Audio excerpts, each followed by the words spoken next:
So I guess I've got a few questions, and I'll just start the question session off. But then, as anybody has any questions, just raise your hand, and I'll bring the mic to you, and we can start the interactive conversation. But something you just mentioned, Vicki, was about your team makeup. And a question that I get all the time is, one of the concepts you talk about with Agile is co-location. And is that realistic in today's world where we have to deal with distributed teams and offshore developers and all different kinds of distributed teams? So what are some of the challenges and some of the things that you guys have done to address dealing with resources in various locations and having distributed teams work on your projects? Yeah, so we have, as I mentioned, distributed teams both on the IT side, so as part of the sprint team, as part of our enhancement review committee, our product owner committee, we also have quite a bit of distribution there as well. So we've really had to be visual in our display of information. We use web conferences all of the time. So Visio has been a key for us to be able to visually present. We started out doing some Excel type ranking, and it's just a bunch of words in an Excel spreadsheet. And when we moved over to the Visio process, it's been a radical change as far as getting engagement, a lot more discussion happening. People can really see what we're talking about, and we're, as we're in the meeting with the web conference, we're able to move things around and everybody's able to see that at the same time. The other thing that we've really found that we've had to concentrate on is during our daily stand-up meeting, as an example, we've really had to be very clear in what we're talking about. So in our Everett location, we've got our big board that we replicate on an Excel, using Excel with burn down charts and everything. But when we're talking about this particular story and we're moving this task, the team has really had to learn that they need to be very clear. They can't just say, okay, I got this done and move it over, right? They have to say, I completed the development and I'm moving it to complete, right? So it's been a learning process, and we continually have to coach each other on that. Some of the things that we've talked about potentially doing are trying to use webcams. We did that a little bit. It didn't work so great. We've talked about replicating our physical board in our Cedar Rapids location, where we have 3 people with their subset of projects so that they can also stand at a board and physically move things around. We haven't done that yet, but that's a potential idea that we might implement. Cindy, this one's for you. Another question that I get a lot is, hey, this sounds great. Sounds like there's a lot of benefits. We really are interested in trying to introduce the concepts of Agile in our environment. What is it that we need to think about to get ready for this? And how do we get started? And what are some things that we should be doing to think about introducing Agile into our organization? The organizational impact is big, because if your organization's not ready for it, they won't accept it, and it's just very painful. I mean, we fought with that a little bit. We put all these people in a room and we said, this is what we're doing, and the next thing you know, they were back at their desk. Or someone had pulled them to go do something else, and we're like, no, see these tasks on the board? This has to be done by the end of this 2 weeks. So that's key, and having the support from upper management is really key too, because these people report up to them. So if they don't support it, they're a lot of times the ones calling these people out of the room to go do something else. So you've got to have that upper level support. Having the room ready, having a place that you can co-locate, because that was a struggle for us, finding a big enough spot to put all of these people, and then training the people. You throw them all in a room and then you stand them up every morning at 9:10, and it's difficult for people who are used to working kind of in a vacuum at their desk to stand up and say, this is what I did yesterday, this is what I'm going to do today, and this is what I need your help with. And once you start that process and the people hear, they can hear when someone needs help without the person really saying, hey, I don't know how to do this.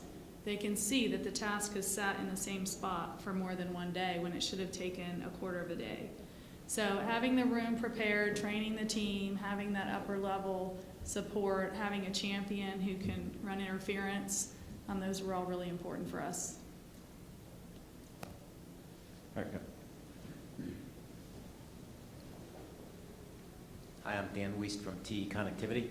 So I had two questions. One, our company has like 100,000 employees globally, 20-some thousand SAP users, and like 1,500 IT professionals, and we're scattered all over the world. So I struggle with the concept of yellow stickies on a board and get everybody in a room. Now, obviously, we can use collaboration. So you talked about using Visio. That's one good idea. Is there any other software that helps you facilitate this project in a virtual environment? That's question one. Question two, real quick then. Every team has the stars and players and perhaps some laggards. So who is accountable of those 20 people on your one team if they don't meet the goal? Is there one person at the end of the day who's accountable, or is everybody accountable, or nobody's accountable? So I'll answer the last question first. We have compliance documents. We're under SOX compliance and all of that. So we still assign a project manager or project lead to each of the projects that we're working on. Those people are ultimately responsible whether or not we make it or miss it. Even though there might be, let's say we're making an SD pricing change, so the SD configurator is the one responsible for the project. That might involve maybe some service management resources because we're impacting pricing, maybe some testers. So they're responsible for rallying those people to make sure that we're getting to whatever point in that project that we committed to getting to. That's not the Scrum Master? The Scrum Master really is just a facilitator of the process. They can help remove roadblocks, like if a tester's not showing up, but they're not accountable for the team meeting the goal. It's the team. One of the key concepts in the planning phases of your agile iterations is that your team is going to commit to the work that needs to be delivered within that time frame. And typically you have the entire team say, are we all in this? Can we get this amount of work done? Do we have the right skill sets? Do we have everything that we need that in 2 weeks or 3 weeks we can get these 10 things done? Everybody says yes, and we say ready, go. So the entire team is accountable, and that visibility provides that accountability. But that doesn't mean that we can't ask for help or we can't have other team members help us out with certain tasks. But the entire team is accountable because they committed to deliver that product at the end of that time period. Yeah, so we might have, of our 20 resources, let's say we've got an FICO person that finished their projects earlier and they have some bandwidth. They can say, hey, I've got some bandwidth, can I help with some testing of a commissions issue or something? So again, the team is really trying to help each other, and it really facilitates that team concept a lot, which is really important in our IT culture. Your project manager would be on the hook for identifying people who made a difference and people who perhaps didn't.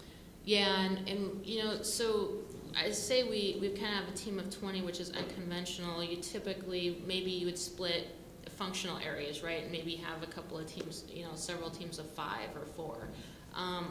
Because SAP is so cross-functional and so integrated, it's really been key for us to have everybody around the table listening to what's going on, because there might be impacts of somebody in finance needs to be aware of some change that's going on in SD. So it's really been key for me to kind of keep all of that together. And I think the team is appreciative of that. But to your point also, you will have laggards on your team. And you do need to figure out how to address those folks. And when you start to get into some of the retrospectives and you start to have some of the team reflecting back on what went well and what didn't go well, those types of conversations will happen. And you need your team to be honest, and you need them to be able to talk among themselves and say, hey, you know what? A few folks on our team didn't carry their weight and we had to pick up our end. So next time we do this, either we have to do a better job at planning or we have to figure out how to adjust some of the workload. Yeah, the self-managed team is big, is key to this. And it is difficult when people have been working on their own. In our case, we had developers that just worked mostly on payroll and others that worked mostly on finance. Well, now you're throwing everybody into the same room, and they're picking the stories that they want during sprint planning. So they may pick a story that they've never worked with that application before, but it's something they always wanted to learn. And the great thing is that the person sitting next to them has all this experience, and hopefully will share it with them. But as far as the laggers, you definitely have that. And if your team will not I don't want to say call them out, but if they Challenge won't, if they Be won't honest, yeah. challenge them, then you're still going to get what you've always got. And I think that's a really difficult thing. I think that we still see that issue at Orange County where, people kind of skirt around the issues when we have our retrospectives. They're not completely and totally honest. They don't want to hurt somebody's feelings because they're sitting right next to them. But it's obvious to the whole room that, maybe somebody didn't pull their weight during that sprint. I'm going to go back to your first question on tools. So yes, there are many different automated tools that you can use to visually represent your backlog, your stories, your Scrum boards. There's tools such as Rally, which we've partnered with Rally, and we're building SAP backlogs inside of the Rally tool sets. There's one called version 1 that's very popular as well. So yes, there are ways for you to do that. However, as Vicki mentioned, I think it's extremely important for teams to understand the process. So having a tangible sticky that you have to move from one place to another actually represents something more than actually just the actual story it's doing. It represents flow of work, it represents accountability, and it starts to get the team accustomed to visible work plans. I did have one client where they were focused more on the tool than they were on the process. So they purchased the tool, they put everything into the tool, and then they trained the team how to use it. And the team just never really got the whole process down as to how to work as a team, and how do we do this whole new agile thing, and how do we incorporate that into our SAP world. And so there was just too many changes for them to deal with. So it's my recommendation that you focus on the change, you get it to work within your organization, and then you figure out how to best automate it. Collaboration is another set of tool sets that are available when you've got distributed teams and you have them in multiple time zones or different countries. There are very good, powerful tool sets that you can use, everything from web chat to video chat to, there's even one that I think is really great. It's called Sakoko. And what it is, it's an online office suite. And your team members, regardless of where they're physically located, check into their office. And you can physically see if they're in their office or not. You can knock on their door, you can make an appointment, and then when you click on their office, it opens up a video chat. So you're having a live conversation with somebody that could be 3 continents away, but it's based on this 24/7 operative and collaborative environment. So there's ways for you to be creative, there's tools out there, and because really what you're trying to do is make sure the team is collaborating when they can. You have to be a little bit creative when you got the time zone thing going on. When do you schedule your daily stand-ups? You want to make sure that you're not just doing it based on the East Coast of the USA, because people start to think that that's, they're trying to control everything. So maybe you rotate when you do your daily scrums. So there's different things you need to do and how to manage and facilitate your teams. I don't know if you guys have anything else. No? I actually work at Internet also. I'm part of the business, and I just wanted to add that Vicki and her team have been very effective in keeping the business involved. And even though we're not all in the same room, hardly ever, they have been able to engage people across all the sites that we work at. They've been very flexible in changing their hours, and the business, I hope, has also been as flexible in trying to meet those needs. So I understand your fears about having a global operation and trying to say you can do something like co-location, but with some flexibility, it works really well. I think they've done a really great job in doing that. So I hope you try it. I saw someone else. Hi, Ruth Ciamara from Granger. I just had a quick question for either of you. Did you ever have any challenges either today or in your transformation where you had to interact with teams that weren't following this methodology and maybe reporting to a PMO organization or a larger portfolio view? And how did you work with or around that to display progress, I guess, on a higher level? Initially for us, we did have a project manager for performance management. It was difficult for her to not get that weekly status because we were eliminating the non-value add, and to us, the board told everything. She could come in there, she could look at the burn down chart, she could see are we ahead, are we behind, but she didn't like that. She still wanted us to go into her project plan and update it, and we just had to work through that with her. We just had to basically say, no, we're not doing that anymore, but you're welcome to come in here whenever you want and look, and you can see where we're at. But it was difficult. We've had a couple instances of that. Similar lines, we've had some people that are very project management focused, and we've had some challenges. We actually implemented this process on a kind of greenfield web application implementation that involves some back-end SAP changes, and not having a project plan that somebody could look at and say, okay, wow, we're 4 weeks behind or whatever. I think that was a kind of a lessons learned from us to show that we needed to do some release planning, which the team wasn't knowledgeable on how to do that. So I think there were some lessons learned to try to help mitigate some of the concern coming from the PMO office.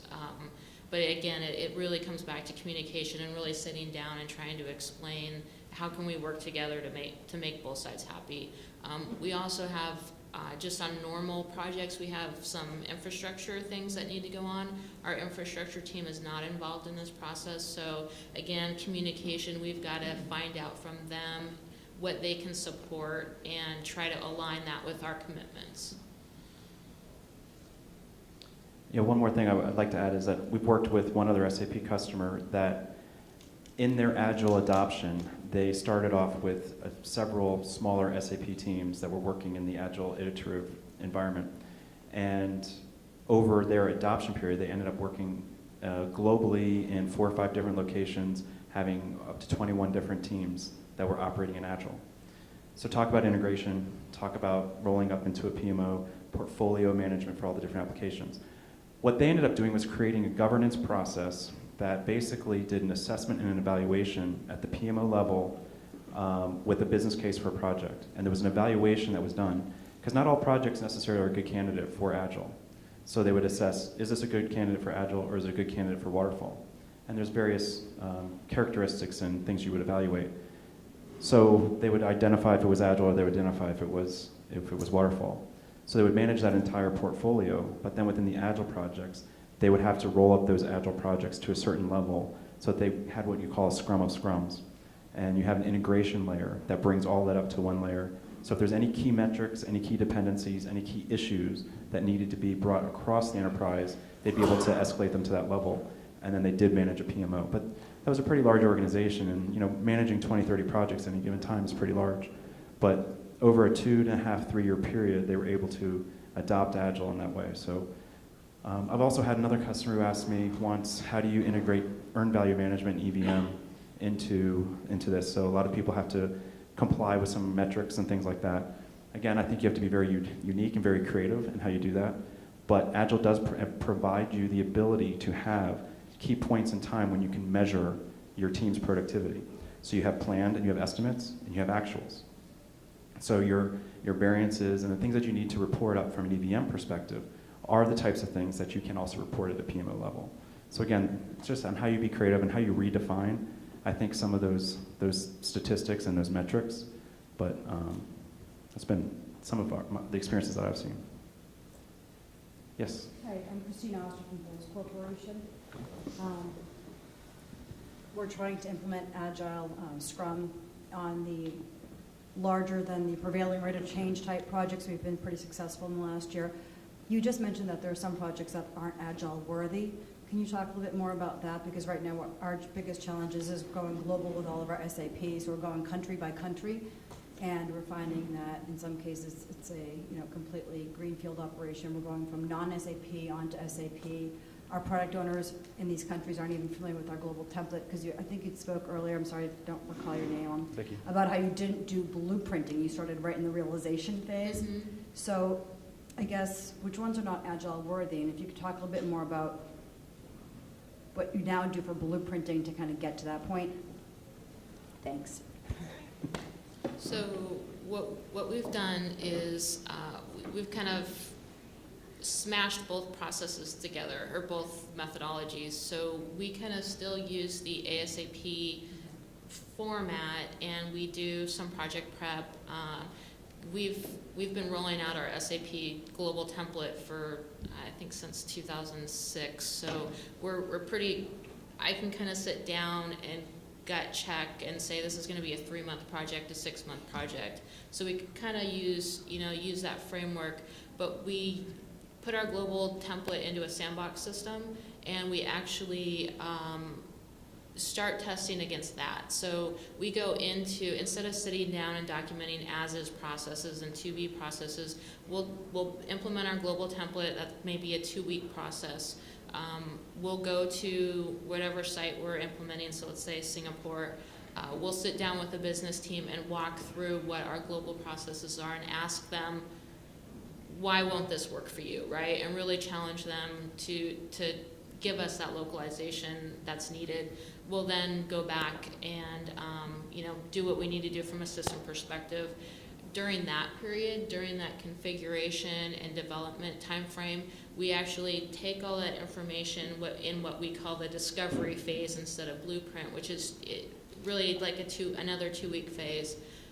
We'll build a product backlog. We'll prioritize that. There might be some dependencies between groups. You need the chart of accounts set up before you can configure your movement types. So we'll work in. We chose 2-week sprint cycles instead of our typical 3 weeks, so that we could really keep track and try to move forward as quickly as possible. So once we got that done, the business would be unit testing, string testing as we finished items off of that backlog, but then we were right into integration testing. So we completely eliminated unit testing.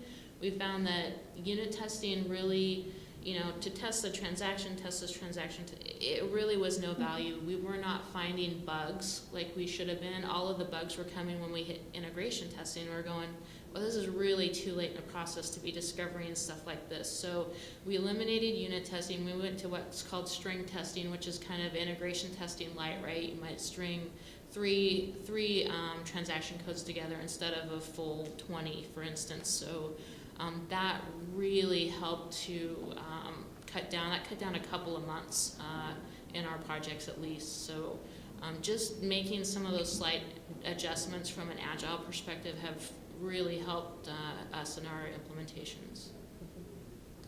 And going back to your question around how do we know what should we do at waterfall, agile.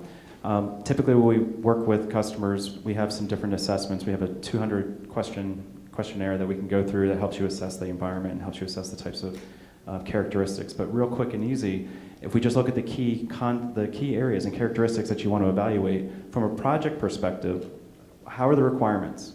Are they kind of loosey-goosey? Are they rigid? Are they well-defined? Are they not well-defined? Sometimes an organization doesn't necessarily feel comfortable moving into a project unless they've got well-defined requirements. So how do we manage the entire requirements? Are we going to be flexible in the way that we can manage those, or are they hard? And are we have to stick to the way those are? What's the effort or duration? Is this a huge project that is going to take a really long time, and it's so complex and it's so large that it's going to be a very large project that we can't break down into smaller chunks from a release perspective? Do you have complex interfaces with 30 different systems that we have to build interfaces to? Those complexities could add to characteristics that may not necessarily lend to being agile.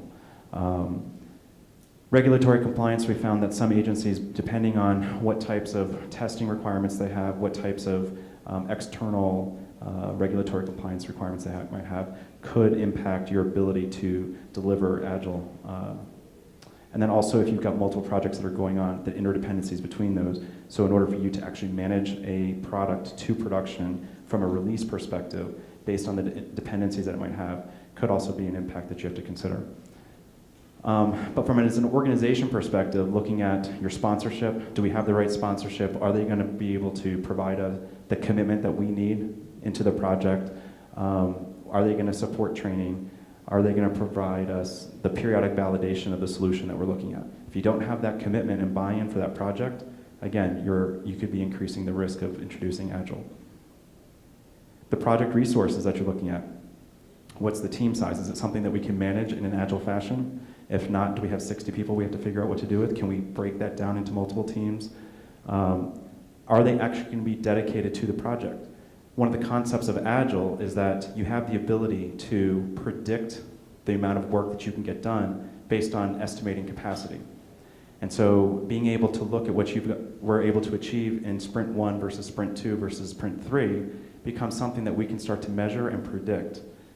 If you don't have consistent dedication of your resources, that becomes very volatile, and it actually diminishes our ability to be able to get to that predictability.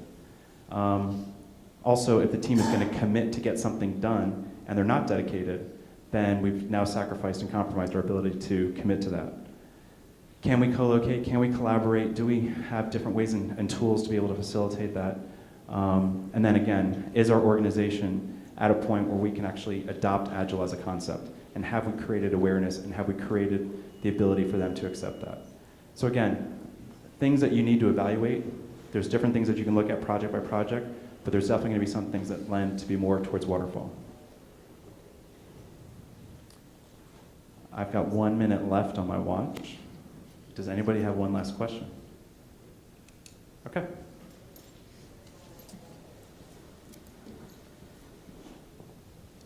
I think it was Cindy that on one of the earlier slides had her title as Sprint Master or Sprint Manager. Sprint manager. Why didn't you call yourself Scrum Master? Is there some significance? We actually let the team decide. We let them decide on that, and also whether we were going to do iterations or we were going to call them sprints. So it's just a preference of what sounded better. They just thought sprint manager sounded better than Scrum Master. So it's really just preference. All right, well, thanks everyone for coming today. Hopefully you were able to learn a little bit about Agile and Lean and how this could apply to you in SAP. If you have any other questions, feel free to reach any of us. Our contact information is in the slide deck, and it is available online as well. And I also believe that there is an online survey for this session, which I believe is 1512. So please go online and fill out your survey, as well as download the presentation that's available. All right, thank you very much.